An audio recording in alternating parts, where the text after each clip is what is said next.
How's it going, guys? Welcome back. Today, we're going to talk about something a little different. We're going to talk about 10 movies and TV shows that I blame for making me a scary dude. Let's watch. So, today I've got a list of 10 movies and TV shows that I blame for making me scary. These are all TV shows and movies that I watched when I was a kid. Some of these you might and probably do know about. Some of these you might have never heard of, and I encourage you to go check them out online. A lot of these are aimed at kids. Obviously, I was a kid when all this kind of started, so be warned about that. But we're going to start out with number 1, and that's going to be ScoobyDoo and the Witch's Ghost.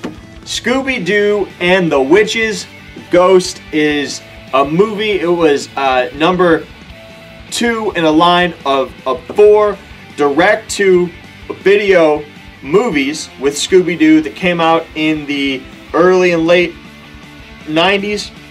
ScoobyDoo and the Witch's Ghost is about Scooby and his gang. They meet a writer named Ben Ravencroft, who is voiced by the legend Tim Curry. He takes them to his hometown in New England of Oak Haven, and while they are there, they learn about a witch. And it turns out, unlike in the classic Scooby-Doo's, where they'd say like it's a ghost, and then they'd find out it's some dude who wants a land deal, in this, the witch is actually a witch. So they actually find out it's not a witch, it's a guy, but then they find out there's a real witch, and they resurrect her, and then there's all kinds of stuff.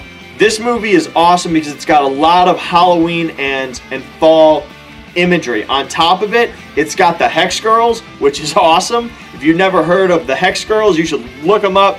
Great stuff.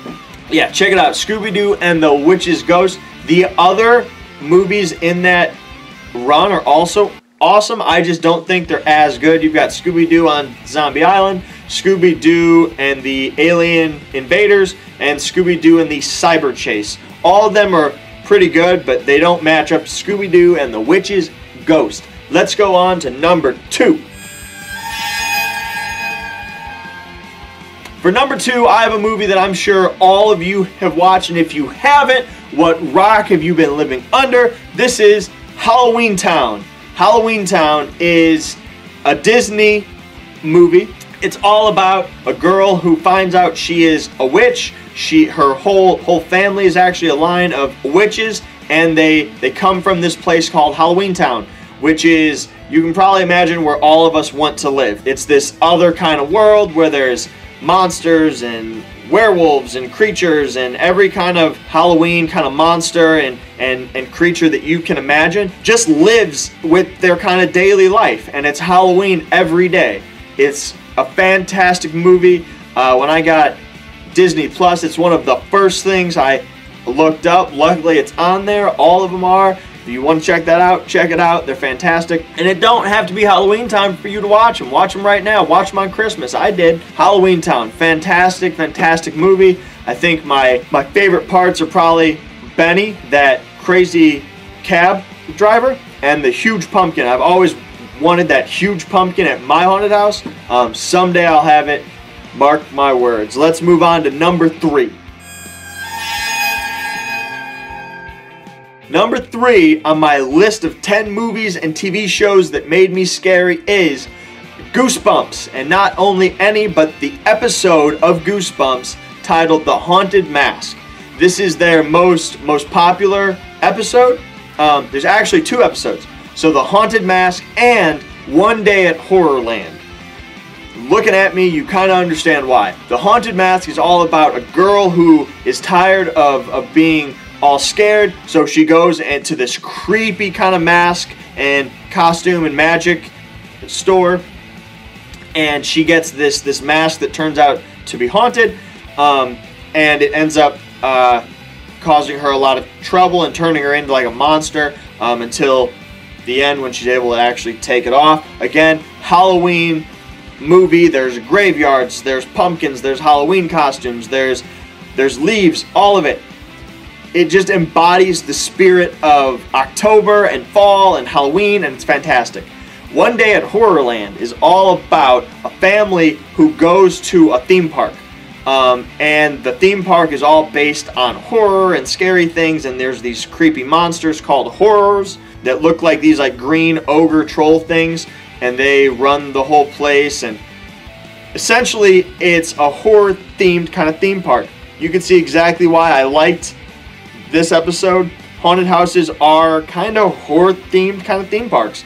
They're fantastic. That episode is also fantastic. You should check these both out. If you haven't watched them, I know they're available on Netflix. Check them out, guys. Fantastic. Move on to number 4.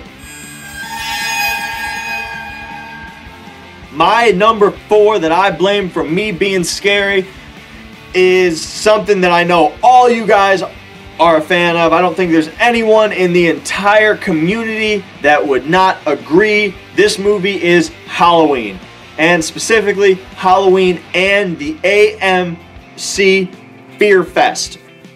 That whole kind of time, let's talk about Halloween first. Halloween obviously is a movie all based around Halloween. And what I love about Halloween, Michael Myers is awesome, all that stuff. But what I love about Halloween is the music is amazing. And the mood of the whole movie, the pumpkins, the leaves, the fall clothing, the whole idea that they're in school, and you know, all that stuff that's involved in fall that relates to my childhood. Plus it's made to look like it was shot in Illinois. I live in Indiana, so a lot of it is reminiscent of how I grew up, and it's really just integral to what I love about Halloween and that whole time. So Halloween, awesome. AMC Fear Fest, whenever I was growing up, and I don't know how long they've actually had it happening, but it happens every single year. AMC turns into your scary movie kind of headquarters. They play nothing but scary movies all day. Multiple channels actually do that, and it's amazing. For me, it's the best time of all year. Even if it's a movie I've watched 100 times, there's something kind of special about watching Halloween with a commercial break, of having that intense emotion connected to a movie and then having it kind of stop, being able to run and grab popcorn or snack, whatever, come back, watch it again. I know nowadays it's all about I gotta binge watch, I don't want any ads, stuff like that, but sometimes it's nice to get that kind of nostalgic kind of feeling of watching a scary movie with ads. This is the same way why I watch Sven Gulli every week. He breaks up his crappy scary movies with his kind of comedy dialogue. Great time. You should check him out too. Halloween, number 4. Let's move on to number 5. So number 5 and number 6 are a couple of shows that I think aren't really talked about a lot on a lot of these lists, because no one remembers Discovery Kids. When I grew up, I would spend a lot of time at my grandma's house. Now, she had basic cable, so she would have Disney and she would also have Discovery Kids. She didn't have Cartoon Network, she didn't have Nickelodeon, all that stuff. So Discovery Kids, and this didn't only happen around Halloween time, this would happen all year round. They would play a show called Truth or Scare. Truth or Scare was all about these kind of legends and ghosts and vampires and werewolves, chupacabras, the Bell Witch, all kinds of stories like that, aliens, crop circles, all of it. And it talked about all of it, and it was aimed more at kids. So it had a creepy host, it had a creepy environment, lightning strikes and spiders and haunted mansion kind of feel, and it was an amazing kind of show. I know a lot of episodes are free on YouTube if you want to check those out. Truth or Scare. It's amazing. Check it out. Moving on to number 6. Number 6 is another show from Discovery Kids. This show is Mystery Hunters. Mystery Hunters is a lot like Truth or Scare. Where Truth and Scare was really based on horror, Mystery Hunters is more sci-fi. It's more about aliens, and let's let's find Bigfoot, and let's look at stuff like that, cryptids, different kind of stuff. Again, just that creepy kind of stuff. And these shows would usually air back to back and late at night, so I'd be falling asleep watching those creepy shows, so it's totally ingrained in my brain. Let's move on to number 7. Up next, we've got Travel Channel Halloween. Now, this is not any one kind of show. This is more the whole kind of Travel Channel Halloween thing. The America's Scariest Haunted Houses, the Halloween Extremes, the whatever else Halloween kind of themed haunted house Travel Channel programs that would come on every single year around Halloween time, and every year they'd have a new one. They'd go through more haunted houses. I heard about these legendary haunted houses from Travel Channel, and now it's amazing that the people that I heard about in those, I know them on a personal level. I can call them whenever I need to, and it's fantastic. It's really what introduced me to the industry of haunted houses. Granted, at that point, it was hard to expect that I would one day be a part of it. Next up, let's move to number 8. Number 8 is kind of a different one because it's not a movie and it's not even on TV. This show is on YouTube, and I'm sure a lot of you have heard of it. This is the Days of the Living Dead. This is a show from Zombie Army Productions. They've been doing it for a long time. I've been watching it since season 1. Now, this show is what introduced me and showed me that haunted houses are a job that people can do. Up until then, I never knew that haunted houses existed outside of like Fright Fest or a few kind of local, more charity haunted houses. Apart from those huge ones I saw on the Travel Channel, which they seemed more like a huge kind of theme park attraction or something. Days of the Living Dead showed me that this is just normal people who do a haunted house, that anyone can do a haunted house, and it's what introduced me to the industry of haunting and showed me that this is something that we could actually do. And from there I did, and here I am. Let's move on to number 9. Now, number 9 is probably less known than Days of the Living Dead. Number 9 is Ronald McDonald in Scared Silly. These are a bunch of movies that came out in the 80s and early 90s that you could only get at McDonald's. They were literally an animated episode of a show revolving around Ronald and his friends. You had Hamburglar and Nuggets and Grimace and all of them, and they would go on these adventures. And episode 1 was Scared Silly. They went to these woods, they went to a haunted mansion, there was a giant disembodied head floating around scaring them, wind and lightning and everything, your classic kind of horror tale, just with animation and Ronald McDonald. So I would watch this over and over again. I still know the words to a lot of the music today.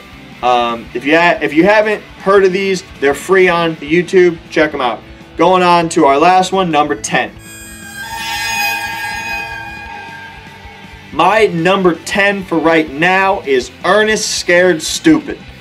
Ernest Scared Stupid. Ernest is a character that was played by Jim Varney for a long time. It started out in ads and then moved on to his own kind of movies. He's this kind of a fool, but he never means anything bad. Really funny, all like children's comedy. And in Ernest Scared Stupid, they would always have him like Ernest in jail, Ernest in camp, Ernest in whatever. Ernest Scared Stupid, again, all based around Halloween, and horror kind of themes. And in this one, he unleashes an army of trolls, and then he has to fight these trolls and undo a curse and all that kind of classic kind of stuff. Really funny, really classic, really awesome, really Halloween themed. Fantastic movie. You should check it out if you haven't watched it yet. Now, this is the end of my list, but this is not the end of my whole kind of list and collection of movies that have made me who I am. If you're interested in hearing about more, like this video, let me know that you liked it in our comments. Let me know what movies made you scary in our comments. I'd love to hear about it, and maybe I'll even talk about it. I'll watch them, I'll review them, I'll tell other people what our audience actually thinks. That's going to be it for today. I'm Justin Hill tuning out, and you stay scary. Thank you guys very much.